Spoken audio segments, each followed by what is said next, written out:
A Idria le encantaba trenzar guirnaldas con las flores que brotaban a orillas de su arroyo. Lo que más le gustaba era confeccionar coronas para colgarlas en las cabezas de sus amigos Hipotagis y Aixferos.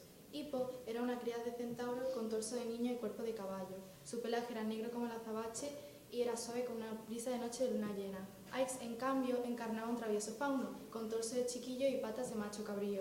Unos respingones cuernecillos brotaban de su frente infantil. Idria era una de las náyades, ninfas de las aguas. Habitaba en una poza de aguas cristalinas en la que cada anochecer se miraba para acicalarse Selene, la diosa en cuyo carro llevaba prendida la luna. Selene peinaba sus cabellos de plata mientras las estrellas la alumbraban con sutil hilar y un coro de grillos y mochuelos entonaban serenatas en su honor. Los tres amigos la miraban embelesados, ocultos tras los juncos. Idria nació en el río Peneo, en un sotoberbísimo valle del Tempe, en las montañas de Tesalia, en Grecia. Su padre le había encargado de que mantuviera limpias las aguas y riberas del pueblo para que los de alrededor pudiesen ir a beber del pozo.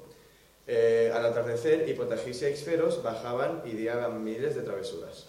No imaginaba mayores dones que esos dos y no pedía pedir nada más de esos dioses.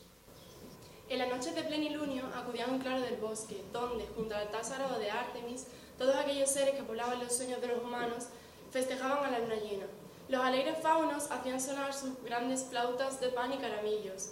Ninfas de todas las especies bailaban cogidas de las manos, mientras que los centauros hacían sonar sus enormes panderos. Los tres amigos no paraban de danzar y cantar, engalanados con las coronas que Idria había tejido por la mañana. Hipotagis era feliz cabalgando entre las escarpadas laderas y las fértiles llanuras de Tesalia, sintiendo como el viento crispaba sus crines y sus cascos hollaban la tierra, sobre todo cuando estaba húmeda tras la lluvia. Idria solía encaramarse a su lomo, agarrándose a sus hombros, y Aixferos le solía trotando alegremente sin parar de tocar una de sus flautas. El sitio favorito de nuestros amigos para atenderse después de solas correrías era un pequeño soto al que daba sombra un olivo centenario, cuyo tronco no podían abarcar 3 personas cogidas de la mano. A los pies de este habían construido un pequeño altar donde Idria depositaba sus ofrendas a su diosa favorita, Atenea, la diosa de la sabiduría. Cerca de este árbol se encontraba el bosque tenebroso, que tiene una entrada es el reino de los muertos. Sus padres le han hecho severas advertencias de que no se acercase, ya que aparte de contener los muertos de los mortales, también contenían terribles monstruos. A escondida de los mayores, los tres amigos depositaban las coronas de olivo ante la estatua de Atenea y se divertían persiguiendo las ardillas y aves. Idria, la más inquieta, escalaba una encina cuyas ramas se introducían en los confines del bosque.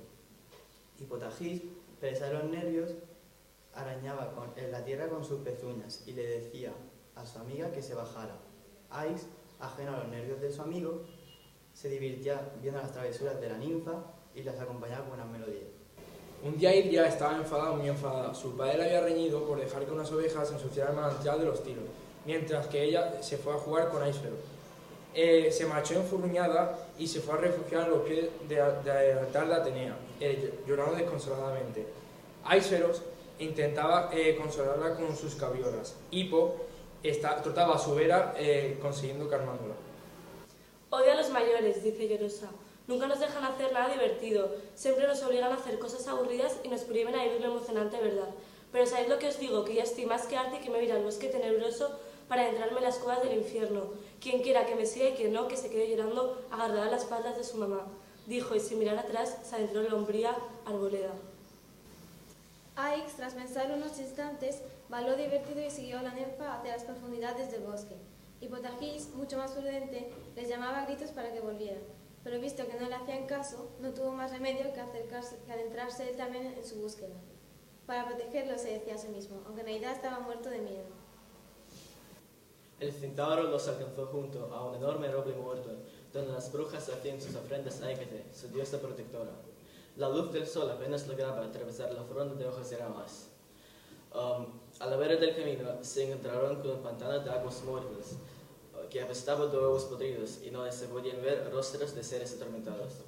Un frío cosquilleo recorrió la espalda de los aventureros, pero Idria continuó avanzando. No habían andado ni 200 pasos cuando se encontraron con una procesión que hizo que se le pusieran todos los vellos de punta. Hermes, el mensajero de los dioses y el conductor de todas las almas de los muertos al Hades, se encontraba seguido por una fila de los espíritus de los humanos que habían muerto aquella misma noche. Idria se abrazó al torso de Hipótasis y se encaramó a su grupa. Aix agarró la cola de su amiga, que también estaba lívido por el terror. Menos mal que la fúnebre procesión pasó de largo. Los tres aventureros, un tanto arrepentidos por su osadía, intentaron volver atrás, pero el camino que habían seguido hasta entonces se había cerrado tras ellos con un intransitable maraña de zarzas. Solo cabía continuar avanzando. Después de un largo recorrido por el sendero, se detuvieron sin aliento. Delante de ellos se encontraba la caverna de los muertos, cuando de repente se oyó un sonido muy raro.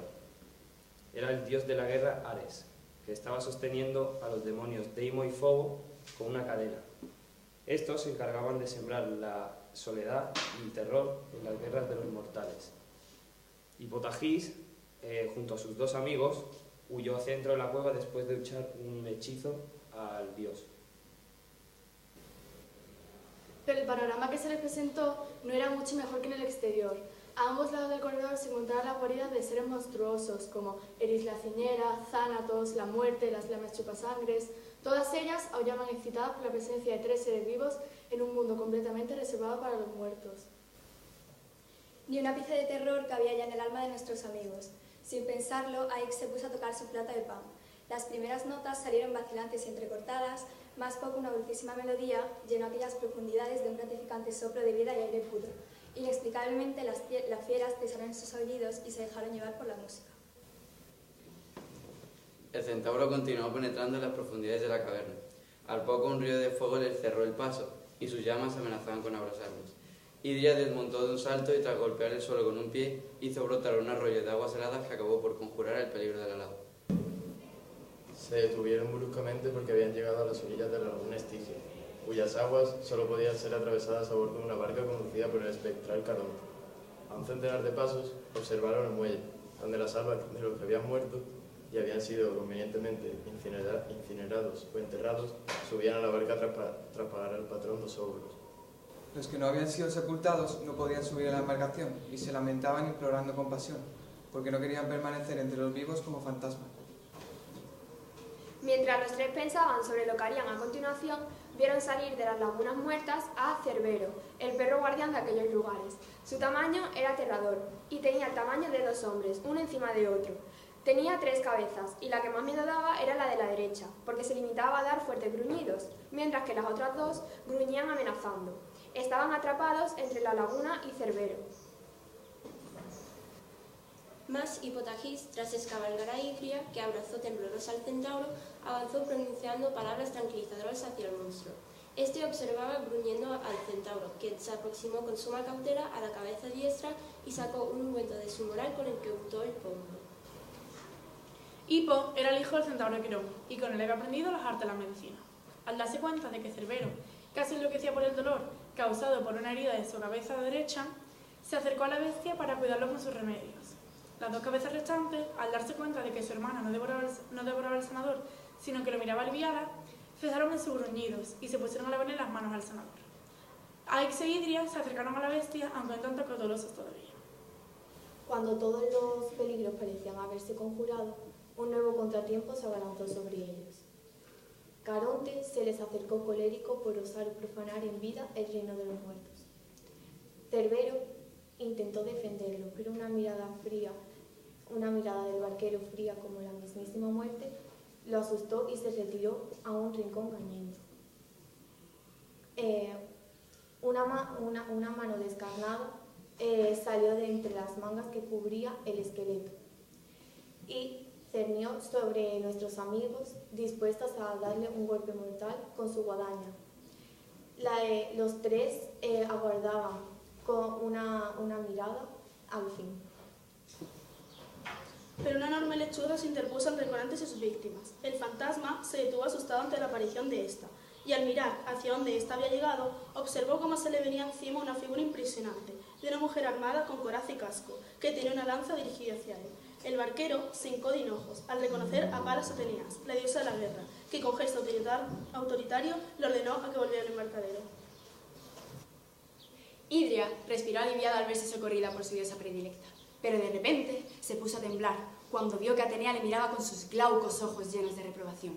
La ninfa de rodillas pidió perdón por haber desobedecido a sus padres y por haber puesto de una manera tan tonta en peligro su vida y la de sus amigos. La diosa, un tanto apaciguada, recondujo a los arrepentidos rapaces al soto donde estaba el olivo centenario. Al llegar allí, Hipotagis cogió unas ramas de la olivera y trenzó con ellas una hermosa guirnalda, la cual entregó devotamente a Palas. Aix entonó con su flauta un hermoso himno dedicado a la diosa de lechuza y para acabar, Idria hizo brotar de entre las raíces del olivo un vivificante manantial. Atenea recibió gustosa sus dones, pero eso sí, los obligó a que volvieran a casa para tranquilizar a sus padres y para recibir el castigo que estos les impondrán debido a su descabellada aventura. Tras besar con devoción los pliegues del quitón de su benefactora, los tres se dirigieron cabizbajos hacia sus respectivas moradas, dispuestos a recibir la regañina de sus padres. Cuando ya casi habían salido del soto del olivo, Idria volvió la cabeza y le pareció distinguir una hermosísima sonrisa en la cara de la diosa, la que siempre se había caracterizado por prestar su protección a todo el que hiciera buen uso de su inteligencia y mostrara valor en los momentos difíciles. Ahora Idria estaba a salvo. Se había ganado para siempre la salvaguarda de la divina Atenea.